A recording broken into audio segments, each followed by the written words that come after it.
चले खबर में आगे बढ़ते हैं, जहां पर सीएम अशोक गहलोत ने जयपुर के दुर्गापुर स्थित कृषि अनुसंधान केंद्र में आयोजित राज्य स्तरीय युवा महापंचायत युवा संकल्प को संबोधित किया।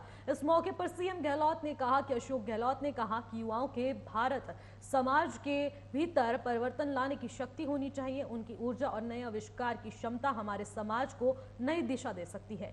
उन्होंने नई युवा नीति का समर्थन करते हुए कहा कि हमारा विजन 2030 के लिए उसको साकार करना है। कार्यक्रम के राजस्थान की नवीन युवा नीति पर प्रस्तुतिकरण दिया गया था और साथ ही आधारशिला के साथ ही एक लघु प्रोग्राम भी आयोजित किया गया।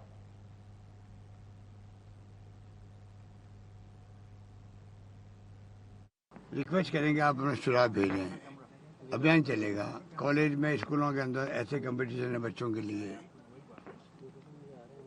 डिबेट कंपटीशन है वो करवाएंगे। अभी जैसे युवा नीति घोषित हुई है तो हम देखा होगा सबको पूछ के उन्होंने युवा नीति बनाई है, उन सब वर्गों को साथ लेंगे।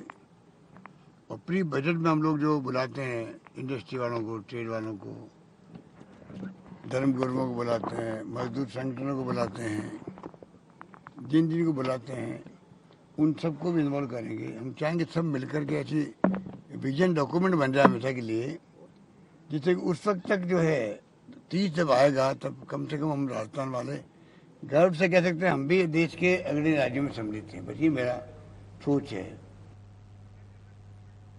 आपको बता दें, सीएम गहलोत का बयान सामने आया जहां पर उन्होंने तमाम बातचीत की है। युवा महापंचायत को उन्होंने संबोधित किया और उन्होंने कहा कि इनकी क्षमता बढ़ाना, इनके लिए काम करना हमारा 2030 का विजन है और ये विजन बेहद ही महत्वपूर्ण हमारे लिए है, क्योंकि हमारे युवा ही हमारा भविष्य है।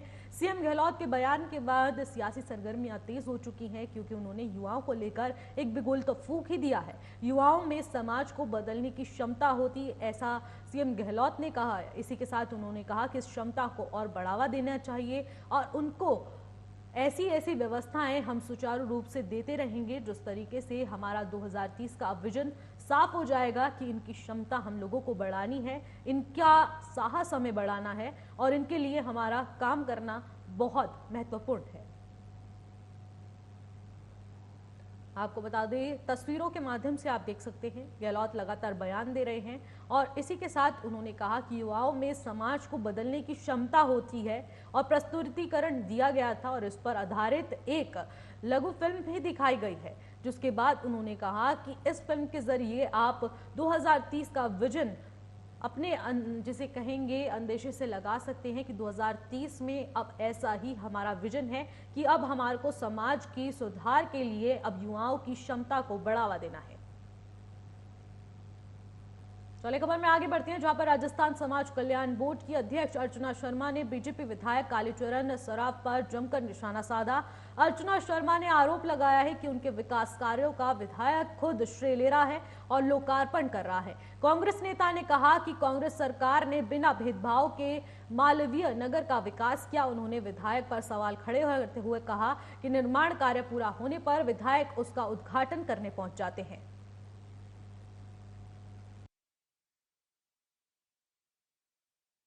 40 वर्ष बनाम 4.5 वर्ष, और वो 4.5 वर्ष जिसमें हमारे पास निर्वाचित होने का अधिकार नहीं था, लेकिन उसके बावजूद हमने लगभग 135 करोड़ की सड़कों का निर्माण मालवीय नगर विधानसभा क्षेत्र में किया है। ये सारी सड़कें कई कोटों से बनी, जिसमें मुख्यमंत्री बजट घोषणा जो पीडब्ल्यूडी यानी सार्वजनिक निर्माण विभाग के माध्यम से बनी। कुछ सड़कें ऐसी हैं जिनको मैंने माननीय स्वास्थ्य शासन मंत्री धारीवाल जी से अनुरोध किया तो उन्होंने जेडीए के माध्यम से बनवाई। कुछ सड़कें हमारे पार्षद कोटे से बनी और कुछ सड़कें मेरी अनुशंसा पर नगर निगम ने भी बनाई। ये ऐसा विधानसभा क्षेत्र है जहां पर, जिसे पॉश इलाका कहा जाता है, राजधानी के हृदय में बसा हुआ है, लेकिन दुर्भाग्य था कि सबसे ज्यादा पिछड़ा हुआ क्षेत्र ऐसा लगा मुझे यहाँ जब मैं चुनाव हार करके जनता के बीच में गई। सीवर लाइन की ज्वलन समस्या है यहाँ। फिलहाल इन खबरों में बस इतना ही। देश और दुनिया की तमाम बड़ी खबरों के लिए बने रहिएगा न्यूज़ वॉच इंडिया के साथ। नमस्कार।